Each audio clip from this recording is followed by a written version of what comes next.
Good morning all of you students. मैं Anurag sir, Chanakya college of education Bettiah. विषय है पर्यावरण अध्ययन का शिक्षण शास्त्र। सब्जेक्ट कोड है F10। यूनिट 4 में आज हम लोग पर्यावरण अध्ययन तथा कक्ष की गतिविधियाँ के बारे में विस्तार से हम लोग अध्ययन करेंगे। यानी पिछले कक्षा में तो पर्यावरण का अर्थ, परिभाषा, ये सब हम लोग पढ़े थे। पर्यावरण क्या है इसके भी बारे में हम लोग पढ़े थे। तो हम लोग आज पर्यावरण अध्ययन तथा कक्ष की गतिविधियाँ के बारे में पढ़ेंगे। फिर इसके बाद हम लोग विशेषता के बारे में अध्ययन करेंगे। आखिर इसके विशेषता क्या है। तो पर्यावरण अध्ययन तथा कक्ष की गतिविधि, तो गतिविधियाँ का मतलब क्या होता है। ये जो गतिविधियाँ हैं, तो गतिविधियाँ का मतलब होता है क्रिया, यानी कार्य।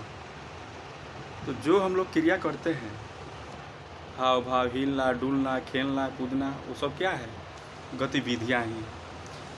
तो पर्यावरण तो जो हमारे आसपास के वातावरण, जैसे हम लोग पर्यावरण कहते हैं।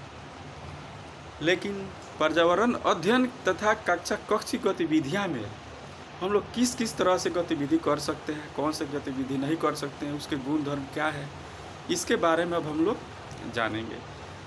तो पर्यावरण अध्ययन सामान्यतः गतिविधि शब्द से कुछ ऐसा समझा जाता है जिसे बच्चों का हिलना, डुलना, आना जाना, खेल इत्यादि हो, या फिर कक्षा में रुचि उत्पन्न करने के लिए कुछ गतिविधियाँ भी करा दी जाए। वो गतिविधियाँ किसके द्वारा कराई जाती है, शिक्षक के द्वारा।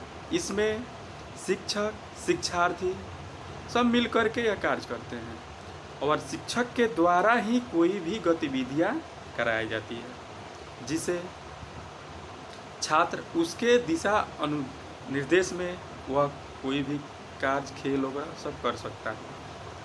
जैसे आसपास में पाई जाने वाले वस्तुओं में सरल प्रयोग करना, विभिन्न सामाजिक पर्यावरणीय मुद्दे, जैसे कक्ष में क्या है, असमानता, जेंडर यानी इसका भेदभाव, कुछ बच्चे आपस में भी भेदभाव करते हैं, संवेदना, ये सभी मुद्दे उसमें शामिल रहते हैं। जैसे एक दूसरे को देखकर द्वेष उत्पन्न करना, कोई बच्चा अगर प्रतिभाशाली है तो दूसरे बच्चा उससे क्या करता है, द्वेष उत्पन्न करता है।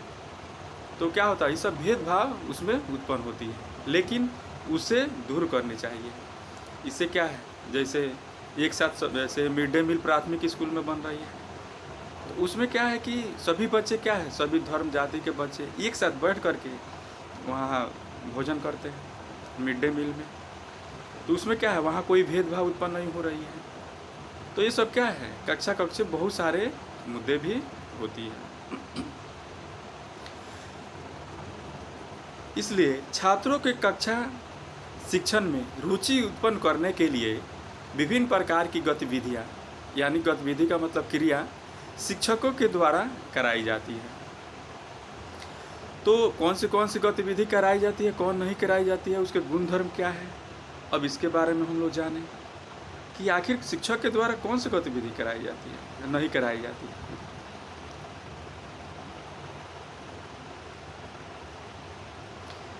तो एक गतिविधियाँ हैं, जैसे हम लोग जान रहे हैं गतिविधि का मतलब क्रिया होता है। इसमें कौन सी गतिविधि शिक्षक के द्वारा कराई जा रही है, नहीं कराई जा रही है।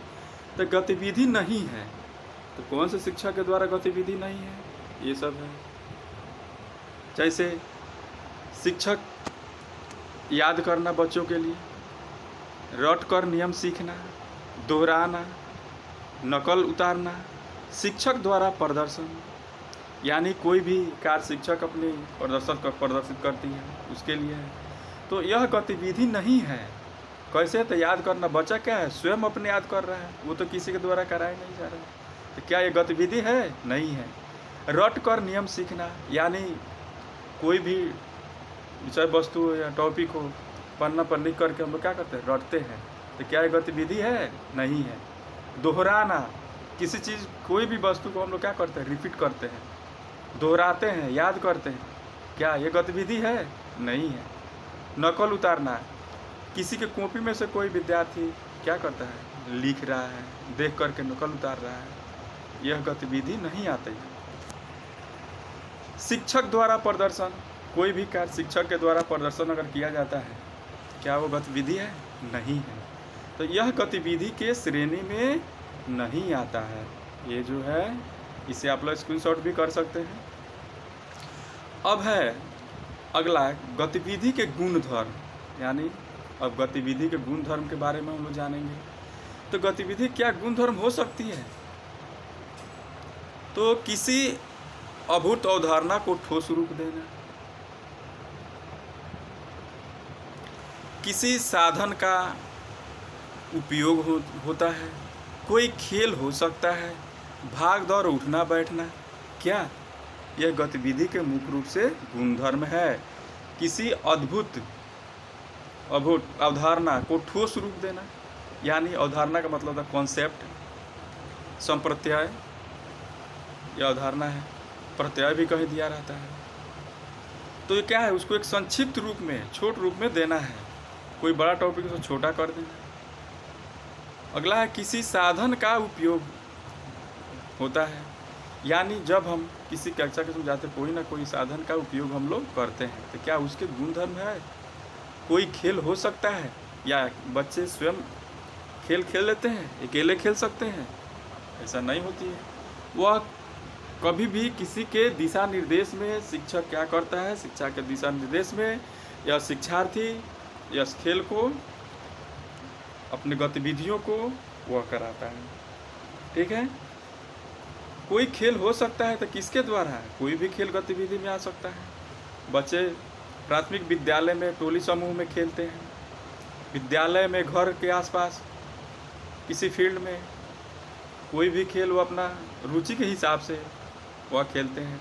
भाग दौड़ उठना बैठना हो तो क्या है? बच्चे क्या है? दौड़ रहे हैं, वो भी तो क्रिया है, इसके गुणधर्म है। उठना बैठना, कोई भी शारीरिक कार्य जो हो रहा है वो सब गतिविधि के गुणधर्म में आते हैं।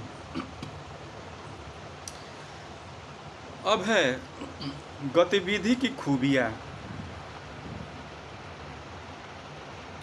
अब कौन कौन से गतिविधि की खूबियाँ हैं, इसके बारे में हम लोग जान लें। तो गतिविधि के खूबियाँ, यह है गतिविधि की खूबियाँ।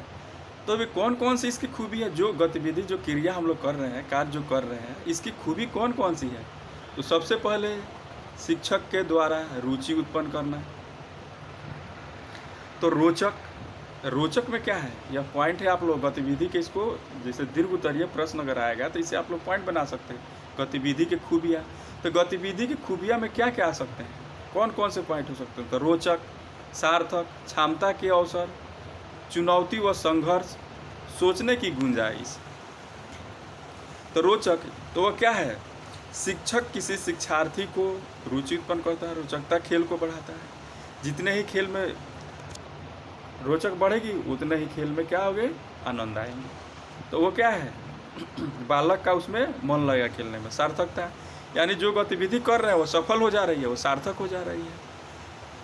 क्षमता के अवसर, यानी जिस बालक की जितनी क्षमता है, जितनी योग्यता होती है, वह अपने समय पर, यानी कुछ खेल में एक अवसर दिखता है जिससे वो अपनी क्षमता के आधार पर वह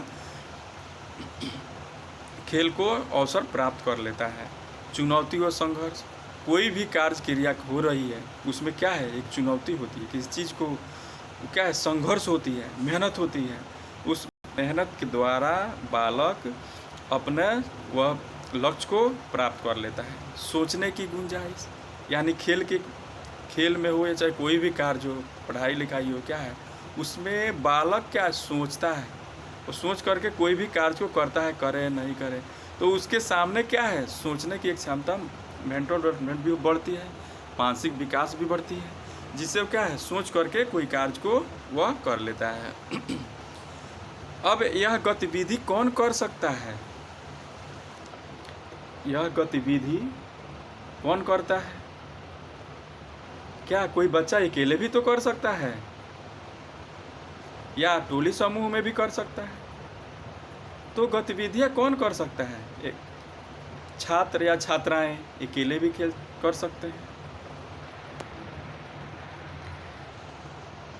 शिक्षक व पूरी सुरक्षा के साथ, यानी क्या है, कोई भी गतिविधि होती है तो वहाँ पूरा सुरक्षा होती है।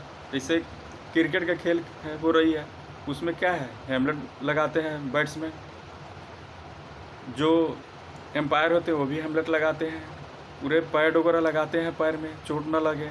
तो क्या है, वो जो भी कार्य हो रही है उसमें शिक्षक अपनी सुरक्षा के साथ इसको कार्य को कराता है। बच्चे व आसपास के लोग, यानी क्या है, बच्चे भी इसमें शामिल होते हैं, आसपास के लोग भी उसको देखते हैं और रुचि उसमें उत्पन्न करते हैं। बच्चे का समूह अगला है। तो बच्चे क्या है, एक समूह में भी खेलते हैं, क्रिया करते हैं। कोई भी खेल क्या है, समूह में, टोली समूह में बच्चे खेल करके शारीरिक विकास, मानसिक विकास, यानी सभी तरह के विकास उसके शरीर में होती है। इससे क्या है, वह बालक का विकास खेल के द्वारा शारीरिक व्यायाम भी हो जाती है, वह क्रिया करके अपने शरीर को स्वस्थ और मजबूत भी रखता है। अब अगला है उद्देश्य, यानी गतिविधि क्रिया के उद्देश्य। तो उद्देश्य में अब क्या क्या आएंगे, इसके बारे में भी हम लोग अध्ययन करें। तो जो ये क्रिया हो रही है, ये क्रियाएँ वो क्या है, शिक्षार्थी के द्वारा हो रही है, यानी शिक्षक के द्वारा हो रही है, उसके दिशा निर्देश में हो रही है। तो अब इस गतिविधियाँ का उद्देश्य क्या हो सकते हैं? उद्देश्य आपके पॉइंट हो गए। तो गतिविधि नहीं है उसके बारे में बता दिया गया, गतिविधि के गुणधर्म भी बता दिया, गतिविधि की खूबियाँ, गतिविधि कौन कर सकते हैं, यानी क्रिया कौन कर सकते हैं। अब क्रिया के उद्देश्य, यानी गतिविधि के उद्देश्य। तो उद्देश्य कौन कौन से हैं?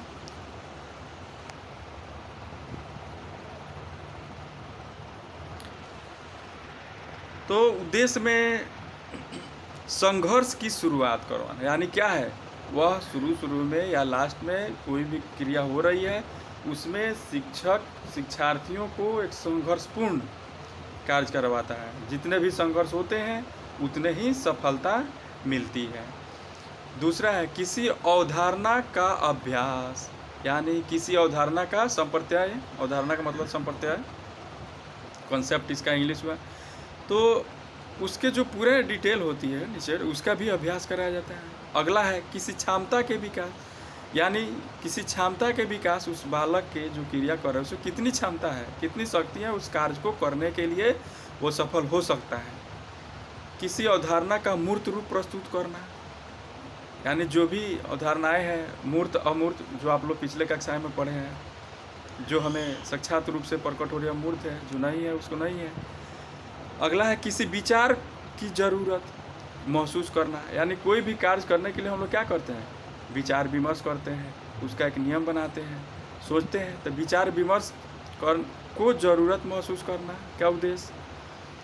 अगला है नई प्रक्रियाएं, हुनर व तरीके विकसित करने या बनाने का अवसर प्रदान कराना, करने का उद्देश्य, यानी जो नई कार्य हम लोग कर रहे हैं, कोई क्रियाएँ करना, उसका भी उद्देश्य होती है। तो यह क्या है, उद्देश्य है। अब हम लोग इसके विशेषता के बारे में अध्ययन करेंगे। तो इसके विशेषताएं क्या है? तो इस गतिविधि की विशेषताएं, यानी बालक किस आधार पर करता है, अब इसके बारे में हम लोग अब जान सकते हैं।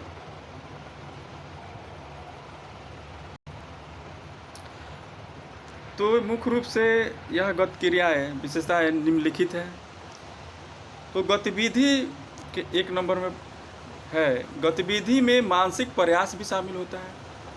कुछ याद करना भर नहीं, असफल गतिविधि के अनुभवों को सीखने की प्रक्रिया है। क्या है, कोई भी बालक कोई भी गतिविधि अगर करता है तो उसके सीखने के लिए, यह सीखने में सफलता में मिल सकती है, असफलता में मिल सकती है। तो क्या है, क्रियाएँ वो अनुभवों के द्वारा भी वह कर सकता है। यह दूसरे नंबर में है।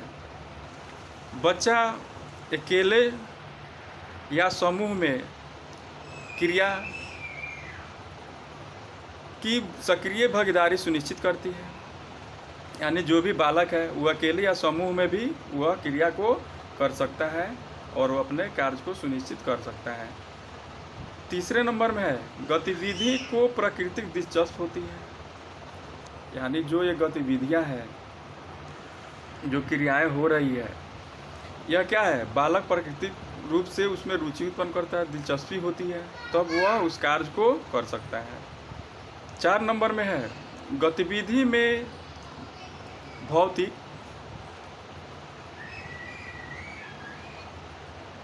जो हुई या सकने वाली, यानी जो कार्य को हम लोग कर सकते हैं नहीं भी कर सकते हैं, वस्तुओं के साथ काम करना व उसके अलावा वैचारिक स्तर पर किए जा सकने वाले सक्रिय क्रियाकलाप भी शामिल होते हैं। मैंने जो क्रियाएं हैं भौतिक जगत में भी होती है, आध्यात्मिक जगत में भी होती है।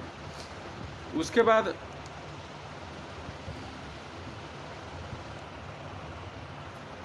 बाद आगे है 5 नंबर में गतिविधि उत्सुकता जगाती है। यानी जो भी हम लोग कार्य कर रहे हैं, क्रिया कर रहे हैं, क्या है, उसमें बालक को यानी छात्र को रुचि होती है, उत्सुकता होती है। वह उत्सुकता एक शिक्षक के माध्यम से कराई जाती है, जिसे शिक्षक उस बालक में रुचि पैदा करते हैं, उत्सुकता जगाते हैं और वह उसके दिशा निर्देश में वह क्रिया को सफलतापूर्ण कर सकता है। गतिविधि में चुनौती का तत्व मौजूद रहता है। यानी जो भी खेल मैंने क्रिया हो रही है, एक खेल है, तो हारने जीतने की जब फैसला समय आती है तो वह एक बहुत बड़ी चुनौती हो जाती है। वहाँ पर सभी प्लेयर को, टीम में प्लेयर को, कैप्टन के ऊपर एक जिम्मेवारी आ जाती है। वह एक चुनौतीपूर्ण हो जाती है कि हम खेल को कैसे जीतें, किस प्रकार से हम लोग करें कि वह उसको जीत सकें। तो यह उसके सामने क्या है, चुनौती रहती है। 7 नंबर में है गतिविधि में कक्षा सक्रिय होती है तथा शिक्षण प्रभावशाली होता है। तो जो क्रियाएं कक्षा कक्ष में हो रही है, एक शिक्षक और शिक्षार्थी दोनों के बीच में, वह क्या है, वह एक प्रभावशाली, शिक्षण प्रभावशाली हो जाती है। वह शिक्षक ही उसको प्रभावशाली बनाता है और बच्चों का ध्यान ब्लैक बोर्ड की तरफ केंद्रित कर देता है और वह क्लास क्या क्रियाएं रुचिपूर्ण हो जाती है। जैसे कक्षा कक्ष की गतिविधियां हैं, अंतराक्षरी हो जाती है। बच्चे क्या होते हैं, प्राथमिक विद्यालय में बच्चे अंतराक्षरी भी खेल खेलते हैं, जिसमें सॉन्ग वगैरह सब उसमें रहते हैं, तो वो मनोरंजन का भी हो जाता है। उसके बाद श्रुति लेख हो जाता है। वो क्या है, कक्षा कक्ष की गतिविधियां हैं। 8 नंबर में है गतिविधि के द्वारा छात्रों को चिंतन क्षमता, क्रियात्मक का विकास होता है। तो यानी जो क्रियाएं छात्रों के द्वारा एक चिंतन के रूप में विकसित हो रही है, और वह क्या है, छात्र वो अपनी क्षमता के आधार पर वो अपनी क्रियाओं करके उसको विकास करता है। 9 नंबर में है गतिविधि शिक्षण को प्रभावी तथा अस्थायी बनाती है। यानी जो भी क्रियाएं हम लोग करते हैं एक शिक्षक के दिशा निर्देश में या एक अनुभवी जो प्रशिक्षु होते हैं उनके दिशा निर्देश में जो क्रियाएं हो रही है वह एक प्रभावशाली और अस्थायी बनती है। जो छात्र स्वतः स्वयं कोई भी क्रिया करते हैं वह उनके लिए वह अस्थायी हो जाती है, और किसी के दिशा निर्देश में कराया जाता है तो बिल्कुल कुछ दिन के बाद वह भूल जाते हैं। तो 10 नंबर पॉइंट में है गतिविधि छात्र सहभागिता को बढ़ाती है। यानी क्रिया जो हो रही है वो छात्र का क्या है, सहभागिता को बढ़ा रही है, उसमें रुचि उत्पन्न कर रही है। 11 नंबर में है गतिविधियों के द्वारा छात्र एवं शिक्षक की अंतःक्रियाएं ज़्यादा होती हैं। तो जो भी क्रियाएं हो रही है उसमें छात्र और शिक्षक दोनों अंतःक्रिया ज़्यादा होती है, क्योंकि उसमें ही वह क्या है कि वह क्रिया अंतःक्रियाएं दोनों होती रहती है, साथ साथ चलती रहती है, जिसमें छात्र और शिक्षार्थी मुख्य रूप से यह क्रिया को करते हैं। उसके बाद में है 12 नंबर पॉइंट में गतिविधियां छात्रों में जिज्ञासा तथा रुचि उत्पन्न करती है। तो जो भी क्रियाएं हो रही है उसमें छात्रों को रुचि यानी लगन उत्पन्न करती है। यानी कोई खेल होता है तो सबसे ज़्यादा छात्र प्राथमिक स्कूल हो चाहे माध्यमिक विद्यालय हो, किसमें बालक को खेल में ही आनंद आता है और खेल में सबसे ज़्यादा रुचि होता है। तो खेल के माध्यम से ही बालक को रुचि उत्पन्न किया जा रहा है। प्राथमिक विद्यालय जो प्ले स्कूल है उसमें बच्चों को पहेली के माध्यम से, कथा कहानी के माध्यम से, या कोई खेल के माध्यम से छोटे छोटे बच्चों के, जिस मन बच्चा है उस बच्चों के अनुकूल ही खेल अगर कराई जाती है, क्रियाएं कराई जाती है, तो उसमें उसको सबसे ज़्यादा आनंद मिलता है और उस बालक को उसमें सबसे अधिक मन लगता है। तो वह क्रियाएं शिक्षक के द्वारा रुचि उत्पन्न की जाती है, या घर के जो अभिभावक है अपने बच्चों को घर में भी क्रियाएं कराते हैं। तो उसमें क्या है, बालक में सबसे ज़्यादा जिज्ञासा उत्पन्न होती है और उसमें वह आनंद मिलता है। तो यह क्रियाएं की कक्षा की गतिविधियों के बारे में हम लोग पढ़ लिए। अब गतिविधि की विशेषताएं भी पढ़ लिए, इसके 12 पॉइंट भी है। अब लास्ट में जिस प्रकार से क्वेश्चन कहेगा, जितना कहेगा उतना ही लिखेंगे। अति लघु उत्तरीय में कहेगा ये पर्यावरण अध्ययन क्या है, इसकी विशेषताओं का लिखे तो पर्यावरण अध्ययन के बारे में लिखेंगे और इसकी विशेषता लिख देंगे। और जो जिस प्रकार से क्वेश्चन पूछेगा उस आधार पर लिखेंगे। और लास्ट में दीर्घ उत्तरीय प्रश्न में जैसे कंक्लूजन यानी निष्कर्ष को लिख लेंगे। तो आज की क्लास में इतना ही रहने दिया जाए, फिर अगले क्लास में हम लोग अध्ययन करेंगे। तो आज के लिए इतना ही रहने दिया जाए। इसके लिए धन्यवाद।